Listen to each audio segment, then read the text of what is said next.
زکریا علیہ السلام کو دیکھتے ہیں، زکریا علیہ السلام نے کون سی قربانی پیش کی؟ اپنی جان کا نذرانہ نہیں دے دیا۔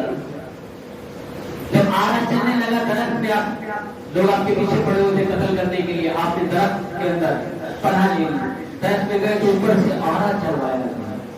جیسی آرا چلا اور سر کے اوپر آرا ہلکا سا لگا تو آپ کے منہ سے نکلا آہ۔ جیسی آرا نکلا تو اللہ تعالیٰ نے فرمایا زکریا تم میرے نبی ہو، تم میرے پیارے ہو، تم میرے لاڈلے ہو، تم میرے چہیتے ہو، میں تمہاری قربانی طلب کر رہا ہوں، اب تمہارے منہ سے پورا جسم کٹوا دینا، لیکن آپ نہیں نکلنی چاہیے کیونکہ میں تمہارا، تم میرے ہے زکریا۔